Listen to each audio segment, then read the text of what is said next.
નમસ્કાર મિત્રો, આજે આપણે ભરતના રસ સિદ્ધાંત વિશે સમજીશું.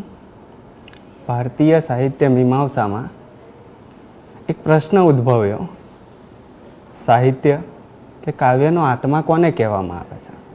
આ પ્રશ્નના જવાબ રૂપે ભારતીય સાહિત્ય મીમાંસામાં અનેક આચાર્યોએ ઘણા બધા સિદ્ધાંતો આપ્યા છે, જેવા કે રસ સિદ્ધાંત, ધ્વનિ સિદ્ધાંત, વક્રોક્તિ સિદ્ધાંત, રમણીયતાનો સિદ્ધાંત.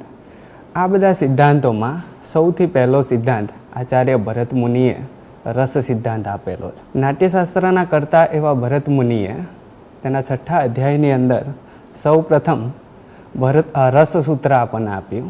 તત્ર વિભાનુભાવ વ્યભિચારી ભાવ સંયોગાદ રસ નિષ્પત્તિ. આ રસસૂત્ર દ્વારા સૌથી પહેલાં એમને સમજાવ્યું કે રસ એટલે શું.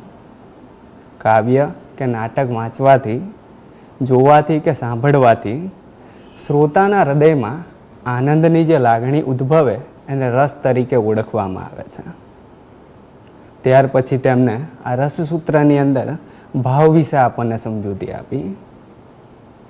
ભાવની તેઓ વ્યાખ્યા આપતા કહે છે કે વાણી, અંગ અને સાત્વિક અભિનય વડે કાવ્યાર્થોને આસ્વાદગમ્ય બનાવે તેને ભાવ તરીકે ઓળખવામાં આવે છે. ભરત મુનિએ પોતાના નાટ્યશાસ્ત્રની અંદર આવા ભાવોની સંખ્યા 49ની આપી છે. એમાં 8 સ્થાયી ભાવો છે, 33 વ્યભિચારી ભાવો છે અને 8 સાત્વિક ભાવો છે.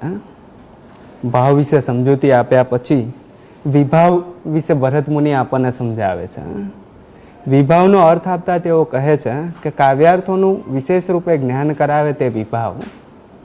વ્યવહાર જગતમાં જેને આપણે કારણ, નિમિત્ત કે હેતુઓ તરીકે ઓળખીએ છીએ તેને સાહિત્ય મીમાંસામાં વિભાવ તરીકે ઓળખવામાં આવે છે.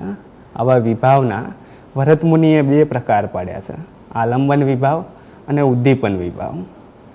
આલંબન વિભાવ એટલે પાત્રના આધારે રસની નિષ્પત્તિ થવી. તે મનુષ્યના ચિત્તમાં લાગણીના પ્રાદુર્ભાવ માટે અન્ય કોઈ પાત્ર જવાબદાર બને તેને આલંબન વિભાવ તરીકે ઓળખવામાં આવે છે. દાખલા તરીકે રામાયણમાં રામ અને સીતા એકબીજા માટે આલંબન બને છે. ત્યાર પછી બીજો પ્રકાર આપ્યો છે ઉદ્દીપન વિભાવ.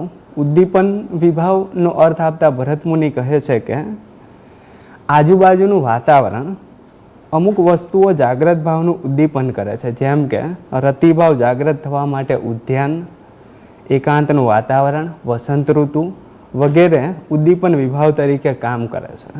ત્યાર પછી ભરતે પોતાના નાનકડા રસસૂત્રમાં અનુભવ વિશે સમજાવ્યું છે. જાગ્રત થયેલો ભાવ અમુક ચેષ્ટાઓ દ્વારા પ્રગટ થાય તેને અનુભવ કહેવામાં આવે છે. જેમ કે કોઈ ક્રોધિત થાય તો તેનો ચહેરો તંગ બને છે, આંખો પહોળી થઈ જાય છે. આવી જે ચેષ્ટાઓ છે એ ચેષ્ટાઓને ભરત મુનિએ અનુભવ કહ્યો છે. ત્યાર પછી વ્યભિચારી ભાવ કે સંચારી ભાવની સમજૂતી આપે છે.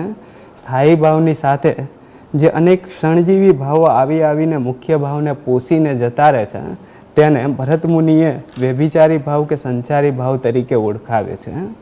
અને છેલ્લે ભરત મુનિએ પોતાના નાનકડા સૂત્રની અંદર સાત્વિક ભાવની વાત કરી છે. સત્વ એટલે ચિત્ત, મન સમાહિત ચિત્તની મદદથી જ આ ભાવો પ્રગટી શકે છે અને તેને સાત્વિક ભાવ તરીકે ઓળખવામાં આવે છે.